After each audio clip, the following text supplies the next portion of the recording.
the General Assembly, I have said this time and time again, that other municipalities are doing what they have to do to succeed. And part of that is this motor vehicle tax grant. Mr. Looney in New Haven, the motor vehicle tax is huge. And I think they use an example of what a vehicle would cost in Greenwich versus what it would cost in New Haven. And my mother would probably say, Mr. Looney, please do all you can to take from every other town to lower the motor vehicle tax in New Haven. It's not fair, it's not right. But I guess Mr. Looney is doing what he thinks is going to lower the motor vehicle tax in New Haven to service to towns like Norwalk and other municipalities. We have to be pretty clear that Norwalk has to put people on the ground in Hartford that's going to lobby and fight on behalf. Other towns are doing this. I've said this over and over again, and you will see as Hartford continues to move forward, it will continue to reward the towns with the political advantage and, you know, and take away from towns that don't have the juice per se. That's why I felt that we needed we needed someone on the ground to do deal on a day-to-day basis in Hartford, fighting a lobby on behalf of the city, and working with the leaders in Hartford and basically attending their meetings and making sure that they're moving in the same direction. They may be doing good things, but at the same time, they may not be working as a, maybe they might take, I'm not gonna say that, maybe they'll take exception to that, but my thing is this, we as a city have to put someone in Hartford doing what other municipalities are doing. Bridgeport, New Haven, and also in there on a day-to-day basis, arguing and fighting and trying to craft bills. They even have an office where they're trying, I think there's a legislative blue book in New Haven where they're basically writing what laws they're going to pass. They have the juice. It's no mystery. New Haven controls the legislature. Okay? And that's a bold statement, but it is completely true. It is something that when you look at the have-nots, I look at the schools in my district, and then I went home a couple days ago, and every school in New Haven looks like a mini community college. Brand new.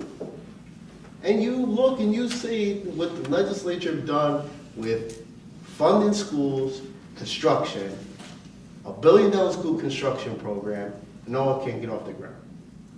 It's not fair. And we talk about ECS, we all know, I'm not going to speak on that, but we really have to begin to change the way that we're doing business in Hartford and let them know that Norwalk is not going to continue to be shoved and pushed, but that's going to take some political will and some courage to stand up. What we've done with these resolutions is basically speak out, and that's a good thing. So I have to applaud you. I think that I have to applaud our Representative Lavielle, because she shows up and she keeps us informed. You may not agree with her politics, but she's going to do the right thing by Norwalk, and you know, she's going to show up and testify and speak and keep the information flowing. And you have to respect a representative like that, because that's what the term means. I mean, that's the title, representative. You represent the people. So I think that she showed up here tonight, and she continues to keep us informed, whether it was the COG bill and now this, to let us know why citizens should be outraged and upset, especially when it's taking money out of citizens of Norwalk pocket.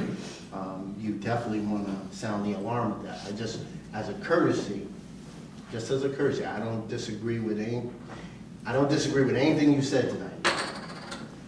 Okay. I just want to, as a courtesy, I haven't reached out to Mr. Duffman. I think that if I supported it without at least everybody here kind of reaching out to him and saying, hey, you know, can you give us some information on Bill? Can you? And if he doesn't respond, then, you know, 2 weeks then we I guess my comment would be, if we want to postpone it for 2 weeks, I would say, let's have Senator Duff come during the council meeting. He went to Darienne's meeting, and I don't mean to be this guy, but while I'm sitting here, I got an email from the Hour that says Senator Duff reads Dragons Loves Tacos to 4-year-olds at Carousel Preschool, but he can't come here to discuss Senate Bill 1. I'd like to understand his scheduling. Mr. Bonifant. Thank you, Mr. Mayor. Just to, I don't think I'm going to get political here, but I just want to make a couple of points that I can't help but notice. Mr. Watts mentioned that the beautiful schools in New Haven compared to what we built. Sitting on a facilities construction commission for several years, and also being chairman of land use, one of the things I learned is Norwalk gets back about 32% of a reimbursement for anything new that we build in the schools. Other towns get closer to 80, 90, closer to the full ride. So it's no big deal for them to say, let's build a new school, because they're getting all the money back from the state of Connecticut. And we have to watch out what we do, and we have to play the games of, is it new, is it reimbursable, is it a repair? Can you count the boiler? Can you count, you know, and we have to go through a lot of that. So that's one of the points. The other thing is, let's never forget all the state sales taxes that are generated in Norwalk that goes up to the state of Hartford. We put up with the traffic on Connecticut Avenue, all the people are going to Home Depots and PC Richards and all, and go to Westport Avenue and find all the stores, and those 6 3/8% all go up to the state of Connecticut, and we get back peanuts for that, all right? So we put up with the traffic, we generate the economy, and that money goes up someplace else. Speaking of Bob Duff, he has told me that this bill is in its infancy, but I have to agree with Mr. Watts about postponing this and actually having a sit down with Mr. Duff and getting the leadership together, whoever else wants to attend, and just hearing it out before we jump to conclusions. I find often the political parties don't like to reach out to a member of the opposite party, and I know that specifically with Mr. Duff, that let's just say he doesn't get a lot of phone calls from a lot of Republicans. So I'd love to get him in a room, have everyone sit down and talk about it, and actually read this 48-page bill myself. So I'd like to see it put to the next council meeting. Mr. Kimmel, then Mr. Hempstead. Well, first of all, this business of a meeting with the council leadership, you should come to the council meeting. That's what you should do. This is a public issue. It affects the people in Norwalk.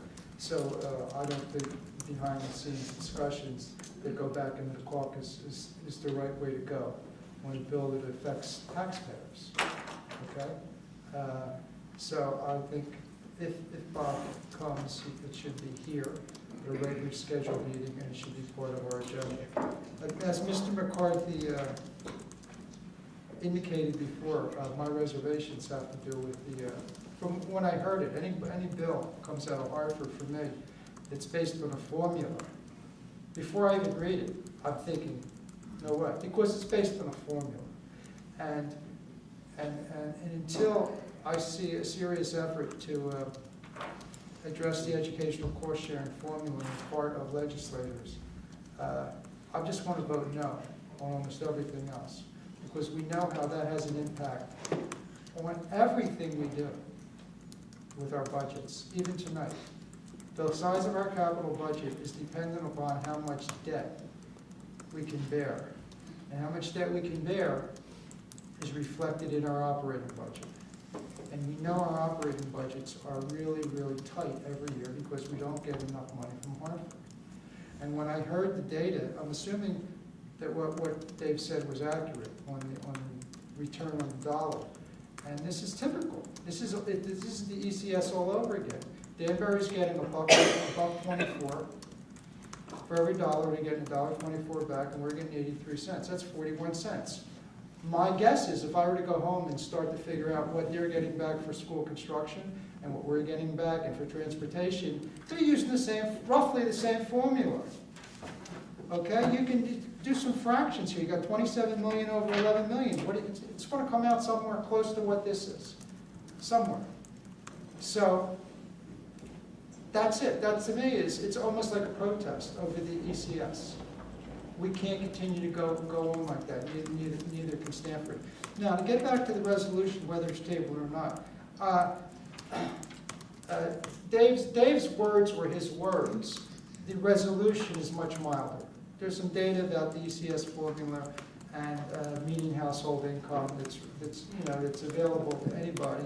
And what the resolution, the therefores, really are just asking for the bill to be withdrawn or to be withdrawn or significantly modified. It's not a denunciation, it's not trashing it, it's just an expression of serious concern by a city that we all agree is getting hurt by the ECS formula. We all agree with that, okay? So I have no problem even doing both. We can vote for this tonight and still invite senators up. I don't care. It's just a sense of the council resolution. It doesn't have any impact in law. So, or we can table it for 2 weeks. But in 2 weeks, if Senator Duff cannot make it to his hometown legislative body because of a conflict, we will have to just address it then. Bob has the ability to seemingly be everywhere all the time. So I'm sure he can figure out a way to do this. So I can go either way. I don't like, by the way, on our school construction, the other day, Mr. Watts is absolutely correct, but our reimbursement rate for new school construction is about 10 percentage points lower than for renovation. So what we get when we renovate a school is in the low 30s. What we get to build a new school is in the low 20s. It's almost impossible. It would break the bank. That's why we renovate, we re-renovate, we renovate, we renovate. We can't build anything new. It would cost us a fortune, an absolute fortune. And it's all because new school construction goes by the same formula. Our school transportation goes by the same formula. There's all kinds of programs in the city, unbeknownst to us and the general population, is predicated on that formula. And I bet somehow this piece of legislation is probably based on the formula also. So I would vote no tonight, or I would be willing to listen. I think it's just a sense of the council resolution. We can pass it tonight, and as a result, Bob can come in 2 weeks, and we can have a fruitful discussion. Either way is fine with me. Mr. Hempstead. First of all, I'm going online. I'm in favor of pushing this bill tonight because, I'll tell you because the message needs to be sent. Mr. McCarthy, very eloquent speaker in that, and I'm a little bit more of the street guy. I'm just frustrated and mad as hell. All right? And I'm about to kill the bill. This has nothing to do, I don't care who sponsored this stage of the game. I don't know who's co-sponsoring or signing up in line to sponsor this bill. It's going to hurt Norwalk with no benefits. I can sit here today, and unfortunately I hate to do this, but I'm going to do it. I told you so. All right, when it came to the Council of Governments. I voted against it, said it was a bad idea, and everybody said, oh no, it won't going to happen. Well, it's happening. And everybody's smiling about it. Not here, upstate, because this is a revenue producer, not only for other cities under the formula, but think about it. Now think about the administration costs that have to come out about rehandling money. It's the old story about you pay your Social Security taxes and your income taxes and you get a check back from the government. A lot of money left that in between all that. That was just about administration. Even the Council of Governments have come out, if I remember my article correctly, that they haven't planned for this. They don't have the personnel to handle this. They don't want this either. Now, it gets down to be, well, we'd like somebody to come in and talk about it. Well, we had another bill 2 weeks ago that we sent up the resolution, we'd ask somebody to come forward. How come nobody came to us and said, we're thinking about doing this upstate, all right? We got an idea for cause, and we're going to take Norwalk's money and then redistribute it. Of course, at the end of the day, you might be on the short side, but we think it's a good idea because we need more funds upstate because we can't spend properly like Norwalk does. And that's why I'm mad about this bill, because this bill had no respect for our city, had no respect for the taxpayers in Norwalk. We struggle. The people who are new to this council understand how hard it is to put a budget together, how much tax increases affect people, and what we get from the state is a pittance. It's a pittance. It's funny when I saw our entire legislative body, so I'm not picking on anybody, stand in front of West Avenue, supposedly it's a mall, supporting the mall out in force. Why? I don't know if they really care where the mall comes from, except for, geez, that's a lot of sales tax revenue. And I didn't hear anything out of any of them saying, oh, by the way, we're going to share that with Norwalk. We're going to support this mall, and by the way, we're going to advocate that when the mall's created, Norwalk's going to get 1% share of the tax. Now they're trying to say, oh, new development, we're going to take away what tax benefits you're going to gain. This is not about the who's, this is about what this is and why it's devastating to Norwalk and lower Fairfield County. And that's why the COGS is screwed up in itself, because it has too many towns outside of the district that are not affected by lower Fairfield County. Our shrinking revenue is not only on the ECS formula, but there's also a program every year, and I always forget the name of it. Every year, it's a line item. We tend to put it toward our paving program. I can't think the exact name for it. It has been the same amount of money for 20 years. They've never increased the money. So what does that really mean? It got decreased, because every year there's inflation, every year there's a cost of living. That money's physically going down, and that's a promise that was made to Noah. Let's think about this. Years ago, those who remember, there used to be a boat tax local. Each town collected the revenue from boat taxes. Now, a lot of guys were going to Delaware and register boats where there wasn't taxes. The state came up with this great idea. We'll tax the boats, we'll take the revenue away from the city. That's part of your revenue sharing. Well, how's that working for you folks? How's the ECS working for us? It doesn't work. Every time the state gets something, you figure out a better way to spend it on something else and still have enough funds. I am for begging, doing whatever we need to do to stop this bill, because this is going to devastate Norwalk. Whatever mayor's here next term, this must be enacted this year in October, which means they want the revenue for the upcoming budget. They're already planning on it. All right, it's going to be a hard challenge to figure out a certain percentage is going to get sliced right off the top. Now, how do you make it up? Mr. McCarthy went, there's only way, you got to raise the tax, and then you throw the car tax, because there was a bill also they wanted to take over the car taxes a few years ago. All right, which the city would have to come up with $174,000 extra. Might even been a little more, to cover what the state was going to lose in revenue, gain in revenue, that Norwalk was going to lose on the car tax. This bill is not for Norwalk. Nobody asked if we wanted to support it. Nobody asked whether we think it's a good idea. COGS doesn't want it. I don't know, I'm not aware of COGS even taking a vote on asking for any kind of money like this at all. And that's what the council government was supposed to be, an advocate for the area and administration, and trying and collectively bring things together and infrastructure ideas together. So would that mean, my interpretation, bringing things together?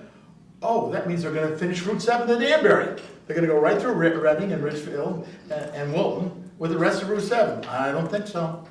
I don't think so. They're not going to improve the Danbury line. I don't think so. Electrify it. I don't think, see, any benefit that's going to come directly to Norwalk, or more of a drain on Norwalk. And that's my passion part about it. It's not about the who, it's about what this is. It just needs to stop. I urge us to pass this resolution tonight. I know that we have some reservations, but I think by passing it, it shows that we're passionate about watching our tax dollars for our residents here in Norwalk. I appreciate Mr. McCarthy's words tonight, but if we separate his words and the resolution, I think the resolution itself sends the message that we want. And hopefully Senator Doug can join us at our next meeting so that we can all speak to him and hear what he has to say firsthand instead of having secondhand information. I feel that if we wait the 2 weeks to talk about this at our next meeting, we'll lose the momentum that we established tonight to fight this bill that will ultimately be protecting Norwalk. We need to look out for our residents, and this bill will not protect our residents. So I urge for its adoption. Mr. Sims? Yes. I hear a lot of difference in opinions among my colleagues here, and I too, I'm not in favor of what's really transpiring here with this bill. But I do believe that we should give Senator Duff and all of our state representatives the due diligence of speaking to all of us. And I don't think 2 weeks is asking much. I don't think that the resolution is going to do much, but maybe just raise some concerns or have a voice here. But I think what we should do is just not put the cart before the horse. Let's have them come before us, speak to the body, and give us the layout. And then I think we'll have a bipartisanship maybe on the resolution if we don't like what we hear that comes back from Senator Duff and the rest of the representatives from the state. So I'm not going to support the resolution at this time, but I think we should just at least give them the due diligence to come before the body and speak to us and explain themselves. And I too have concerns about this bill, Senate Bill 1. I also recognize the fact that when a bill goes into committee, oftentimes it goes into the extreme, and what comes out of committee is much weaker and much more watered down. I suspect that will be the case with this as well.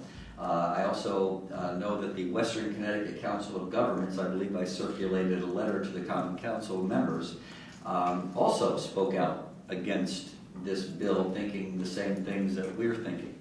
I want to make it very clear that Mr. Duff, Senator Duff, was very receptive to coming and meeting with everybody.